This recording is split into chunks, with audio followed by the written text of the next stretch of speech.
Imagine that one day your parents were kidnapped, so you end up becoming a god just to get them back. In the year 9616, Baron Donghua and his wife were captured by his enemies, thereby leaving his 2 children to fend for themselves. After 8 years, the elder brother, Ling, went to the mountain range of Desolation on a quest to have his younger brother accepted as the Grand Mage's disciple. In that quest, he must obtain the heart of a Silver Moon Wolf King. Meanwhile, the younger brother Quinn is hiding on top of a tower. The guards almost find him, but he rings a bell using his spiritual powers, causing the guards to leave the scene.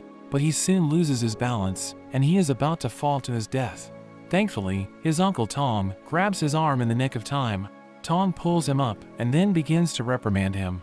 Quinn says that he just wanted to see his brother. Tom explains his brother is on a mission and tells him not to worry because Ling is very strong. The scene then switches to Ling, and he is now in the mountain range of Desolation. There he encounters his uncle Zong. Together, they journey deeper into the mountain range. While on their venture, they get surrounded by some jackals. Zong prepares to fight, summoning his additional arms, but Ling charges forward, summoning his spear from his ring, and fights off the jackals. While he is fighting the jackals, we see a raven flying in the air. It turns out that the raven is recording the scene for the Longshan Tower officials.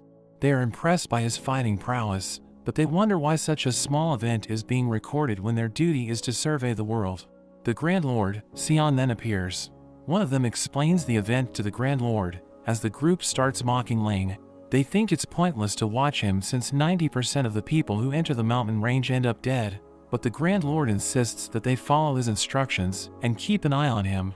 Eventually, Ling was able to defeat the jackals all on his own. They proceed with their journey, and Zong compliments Ling for his strength. He admits that the young warrior has surpassed him. Ling then asks his uncle if he'll be able to protect his brother and save his parents. But Zong says that he's still too young, and they will continue to watch over him. As they proceed further, they stop as they encounter a group of white wolves with the Wolf King, and suddenly, they see a dark figure moving behind them. In a flashback, we see Ling in a store. He sits before a spear and touches it. The spear responds to his touch by glowing brightly. However, he shakes his head and tells the servants to take it away. Ling states that he may never find a good weapon in that city. On their way out, the servants encounter the shop owner. The owner orders his servants to bring a certain spear to him. He personally presents it before Ling, while stating that it is the true treasure of his shop. Ling takes a good look at the spear, and he seems impressed. He tests it, and he easily shatters a wooden column. The owner recognizes Ling's technique. Ling reveals that his spear technique has 3 realms, but he still hasn't broken into the first realm, which is called drifting snow. The owner says that, with the spear he's selling, it would only be a matter of time before he breaks through. At that moment, Ling sees the servants carrying a spear that looks generic. He uses his powers, and it starts shaking. This shocks the owner and his servants, because they all think that the spear is trash. However, Ling really wants the spear. He calls to it, and it flies straight into his hand. This spear is now known as the Flying Snow Spear. Back in the present, the dark figure reveals itself and lunges at Zong. Ling alerts his uncle to its presence, allowing Zong to dodge the beast's attack just in time. Zong faces the creatures and summons his magical arms to attack, while Ling throws his spear at it. However, the nimble creature is able to dodge their attacks. The leopard disappears, and they watch each other's back. They talk about the shadow leopard, and suggest that it is an even greater threat than the Wolf King. Zong states that they need to get through the night.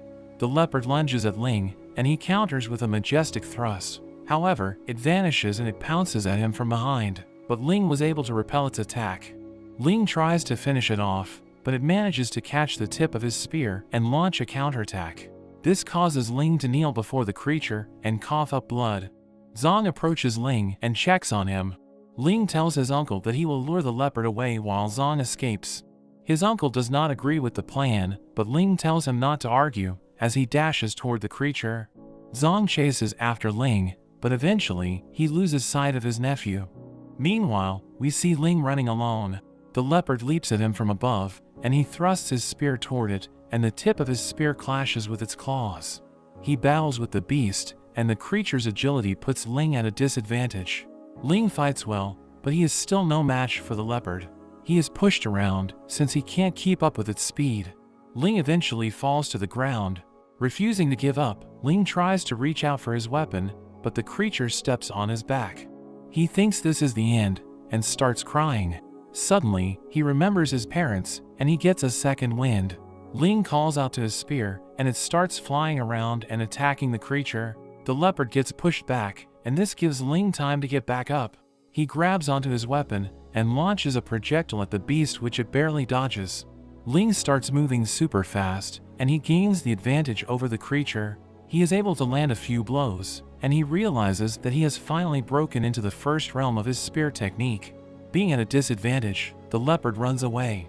The scene then switches to Zong, who is looking for his nephew. He comes across the shadow leopard and starts to think that maybe Ling has perished. Just when they are about to clash, Ling suddenly pierces through the leopard from behind. Zong is astonished, but right after defeating the leopard, Ling passes out. Elsewhere, we meet the Grand Mage, Bai Ji. He uses alchemy to upgrade a crossbow. His disciple, Jia, approaches him and mentions that Ling went to the mountain range of Desolation.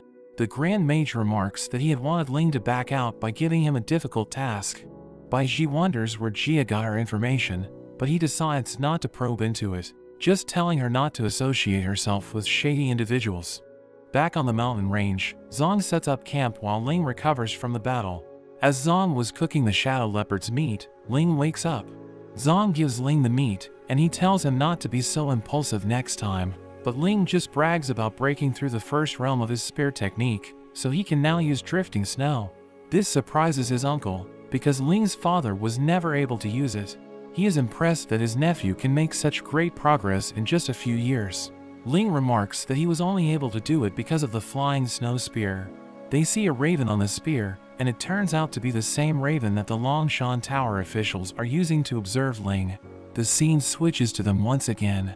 They think that the spear is an alchemical weapon.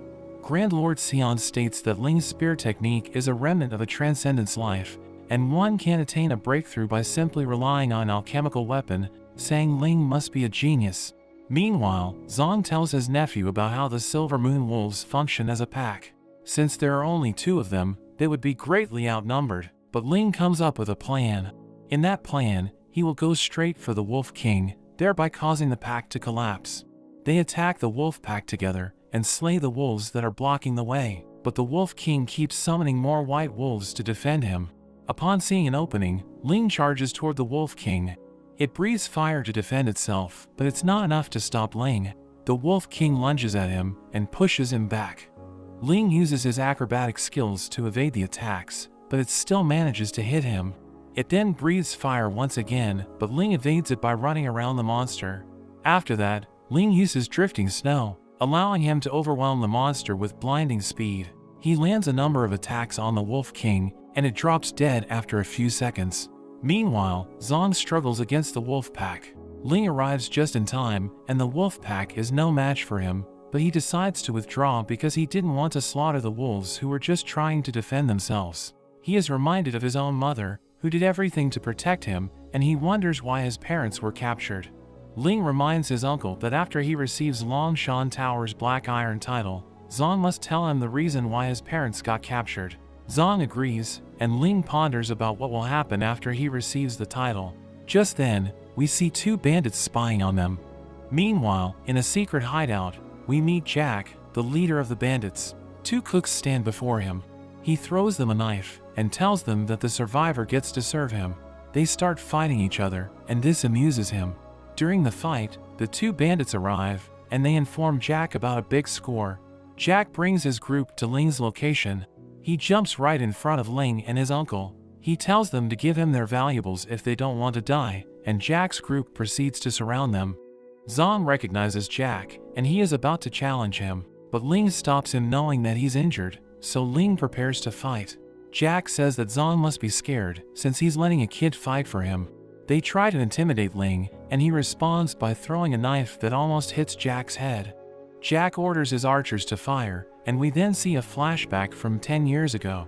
In a burning village, Zong was getting pushed around by Jack. They engaged in combat, but Jack was clearly the better fighter. Just as Jack was about to finish him off, Zong was saved by some bowmen. One of the bowmen tells him that the civilians have been evacuated, and Zong reveals that he was just buying time for the civilians to escape. Enraged, Jack stabs one of the bowmen. He was about to slay the other two, but he hears a lion's roar. Tong arrives with reinforcements, and Zong leaves the scene. Tong orders his archers to shower Jack with arrows. Jack is able to evade most of them, but one of the arrows grazes him. Seeing that he is at a disadvantage, Jack escapes and promises to return. Since then, Jack and Zong became bitter rivals, and their groups clashed often. Back to the present, Ling goes after Jack's mage. The archers fire at him, but they all miss. Ling closes in on the mage, thrusting his spear, but the mage uses a magical shield to block it. But the shield isn't able to withstand the force of Ling's attack. It breaks and the spear pierces through his chest. Jack catches up to him. Ling tells him that he's next, and he charges at him with a series of thrusts. Jack desperately tries to defend himself, but he's barely able to keep up with Ling's speed.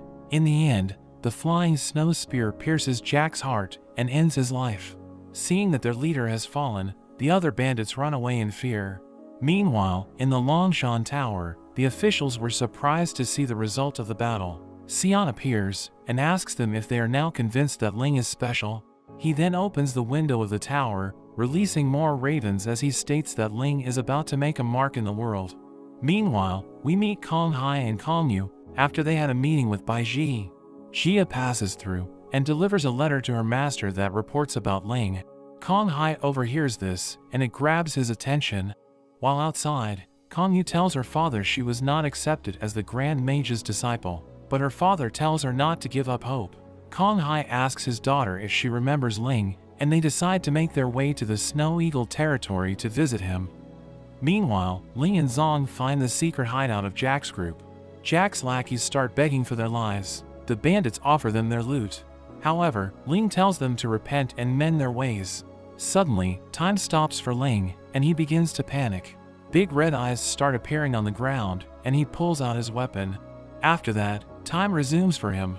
Ling immediately tells his uncle that they need to leave. Zong asks him what's wrong, but he just grabs his stuff and starts running. His uncle follows suit, and as they leave the hideout, the bandits start to wonder what's happening. An enormous face emerges from the mountain. It states that the boy has sensed its presence, and that it needs to move to a new location. Later, Zong asks about the presence that Ling detected. Ling says he has never encountered anything like it before. Zong thinks that it could be a roaming transcendent, but he wonders why it didn't harm the bandits. Ling believes that the transcendent probably didn't care about lowlives like Jack. He adds that the power was so strong that he felt like an insect, but they try not to worry about it and make their way back home. Back at the castle, Quinn asks Tong why his brother hasn't returned yet. Tong replies that he will probably return after 2 days and assures Quinn that he's going to be fine. A soldier informs them that Kong Hai has arrived at the castle. Tong meets up with Kong Hai, but he isn't happy to see him. Tong reminds him that when the Snow Eagle territory was attacked, he did nothing but hide, and they had not heard from him since. Kong Hai claims that his hands were tied, but Tong thinks it's just a flimsy excuse. Zong and Ling suddenly arrive at the castle. He greets them, and he notices the shadow leopard pelt. Tong is astonished. Kong Hai greets Ling and tells him that his heroic exploits are now known throughout the country because of the Longshan Tower. Ling asks him about the purpose of his visit, but Kong Hai says that he just wanted to catch up. Ling asks them about his brother, and Kong Hai says that Quinn is taking a stroll with his daughter. Later, while walking around the castle, Tong asks Ling why he let Kong Hai stay. Ling says it's not worth holding a grudge, and thinks that Kong Hai must have an agenda, but he will not be so easily manipulated. Later, they see Quinn with Kong Yu. Quinn is happy to see his brother, and he rushes over to hug him. Kong Yu approaches Ling, and they greet each other. A servant approaches Tong and informs him that Bai Ji has arrived at the castle. Ling thinks that Longshan Tower has spread the news throughout the country, and Zong worries that it could attract trouble. Meanwhile, the Grand Mage is teaching his student Jia to control the flames on the stove. But she fails, and the fire starts moving erratically. Quinn freezes it just in time, and Bai Ji approaches him. He compliments the boy for having outstanding talent and a good heart, saying that he expects great things from him. Later, they present the heart of a wolf king to Bai Ji, but the Grand Mage states that he has another request. Quinn gets upset because his brother has already completed the quest, but Ling tells him not to be so rude. Ling asks Bai Ji about his next request. Bai Ji says that he wants to rent some land in the Snow Eagle territory because the place is hidden. Ling grants his request, and the Grand Mage uses his magic to instantly transfer his tower to the land he was given. Qing catches up to them, and he is being followed by Kong Yu. The Grand Mage asks Ling about Kong Hai's ties to the Snow Eagle territory, and he tells Bai Ji that Kong Hai was his father's old friend. He suddenly spaces out, as he remembers the favor Kong Hai asked of him the previous night. The Grand Mage calls out to him, and he says that he has a favor to ask. Kong Yu reveals her father's plan was to use his connections, so that she can also be accepted as the Grand Mage's disciple. Qin then enters the tower, and he gets to witness some magic from Jia. She lights up the gems floating in the air, but she fails to control them after some time. Her seniors laugh at her as she wonders why she failed. The Grand Mage then enters, and he explains to his disciples that mages use spiritual energy to create models of all living things. He adds that a common misconception about spiritual energy is that it comes from within the mage's body. A mage just absorbs, solidifies, and then releases the energy. Those with spiritual talent can simply connect with the natural world. So the most important thing for a mage is to become one with nature. He explains that Jia failed because she had a deep attachment during the conjuring. The Grand Mage tells Jia not to be impatient with the results as she is still young. However, she seems to have some sinister thoughts. After that, the Grand Mage speaks to Ling in private. Qin approaches Jia and calls her his senior, but since they're about the same age, Jia doesn't want him to call her his senior. She then grabs his arm, and they start running around the castle. Kong Yu chases after him, but she can't keep up with them. Later, she sees Ling's room. She enters, and tells Ling that the banquet celebrating his brother's apprenticeship is about to start. Ling decides to head to the banquet, but Kong Yu stops him. She takes him to her room and gives him a makeover. As she was fixing him up, she talks about how she was accepted as a disciple. He says that he decided to help her because she has talent, and he doesn't want to see it go to waste. Furthermore, when she's with his little brother, he feels at ease. After a while, they leave Kong Yu's room. Suddenly, a servant runs towards him and reports that someone charged into the main hall wanting to see him. The servant mentions that he has an extraordinary aura, and he looks like he's up to no good. Ling rushes to the hall.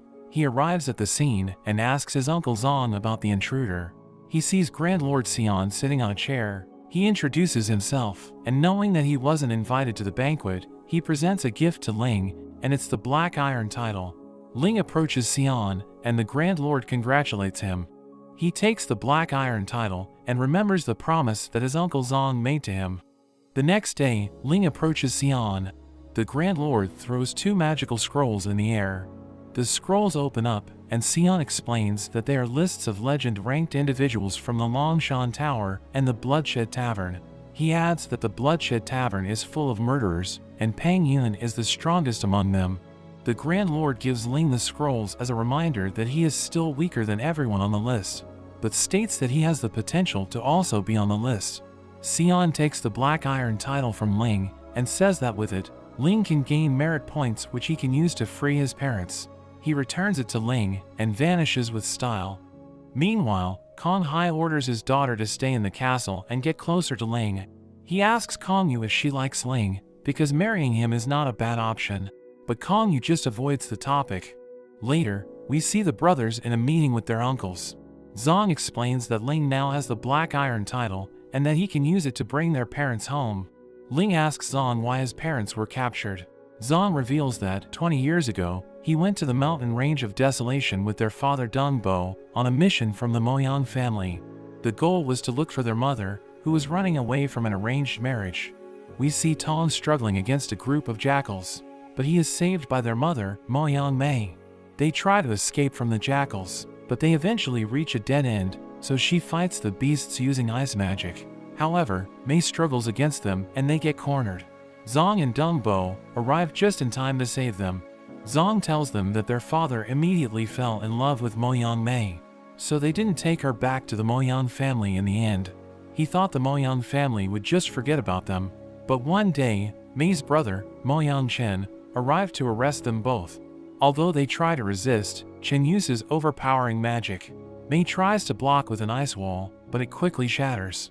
Donghua charges at Chen with his spear, but he is no match for Chen's magic. It becomes clear that they do not stand a chance, so Mei decides to surrender, as long as Chen agrees to leave her children alone. She entrusts them to Zong, and she bids Ling farewell, as she and Donghua are taken away. The brothers are outraged by the story, and Ling swears that he will save his parents no matter what. But that's where this video ends. If you want to see more of this series, let me know in the comments below. Remember to like and subscribe to the channel. Thanks for watching, and I'll see you next time.